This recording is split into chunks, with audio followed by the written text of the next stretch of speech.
Hello guys, this will show you how you can create a geometric gradient, both with depth and size. So I want to show you two methods.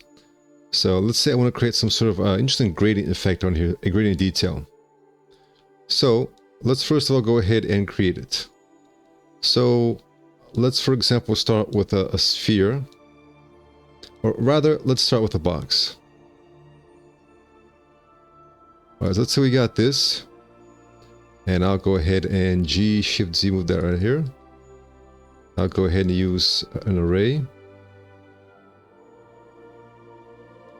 Right, I'll also array it like so. But here's what I'll do. I'll go into the side view here. Right, so let's say I'll move this a little bit down. And then I will array it. And I'm going to go ahead and gradually move it down like so. Remember, you can hold down Control to disable the snapping behavior. It can be a little bit annoying sometimes, so just hold Control to disable that. But as you can see, we now have this. Alright.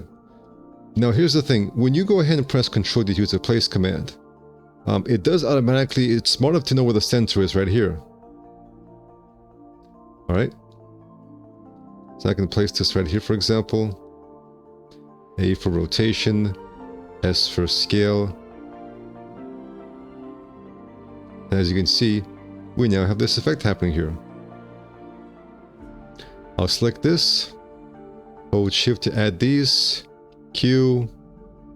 Oops, let me just go ahead and select this one. Alright, there we go. Now we'll select all that, Q. And just like that, guys, you have a really cool geometric gradient happening here. Alright, I also want to show you how you can do it with not just the depth, but also the size.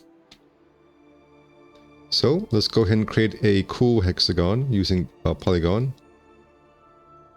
Hold down Shift, then scroll the mouse wheel up to create more or less sides. I'll do this, and then E, D, and then A for angle. Let's say like this. We don't want it to be straight down because it looks, we can capture more detail. It just looks more impressive, guys, if it's not a straight down detail. There's a little bit of a width to it. Alright, we're going to go ahead and Shift-D that.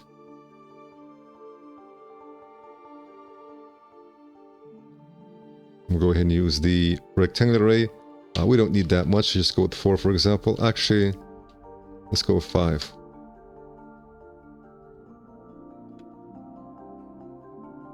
Alright, something like that. Alright. And so what I'll do, guys, is I will go into the side view here. I will select all of these faces. And I will just press D to make it a little bit smaller. Right. We're now going to go ahead and clone it out some more.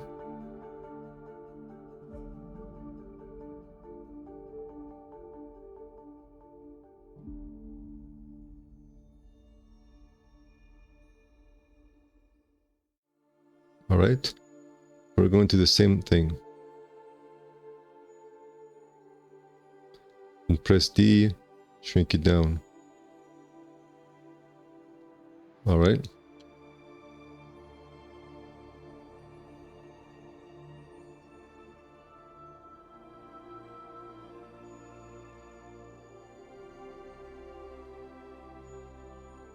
It may be most time intensive the first time you do it.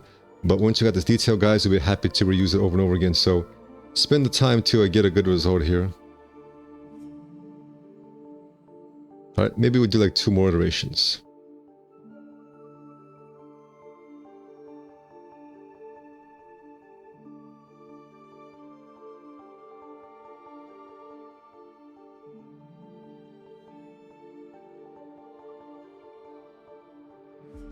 Alright, let's go ahead and make one more.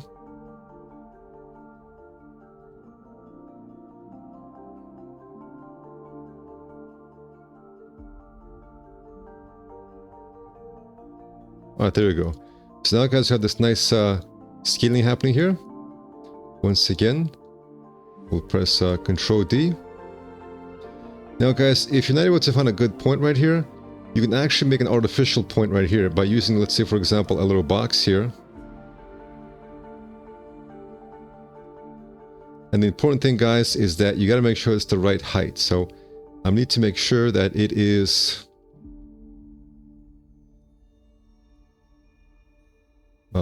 let's say right there.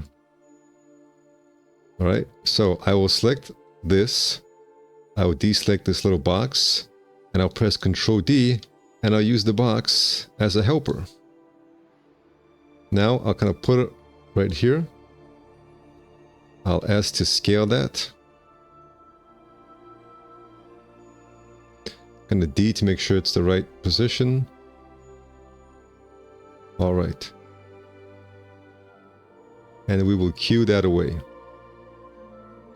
And just like that, guys, you have a really cool ability now in Plasticity to create these really cool gradients, both in terms of the depth and in terms of the size. Thank you guys for watching, and take care.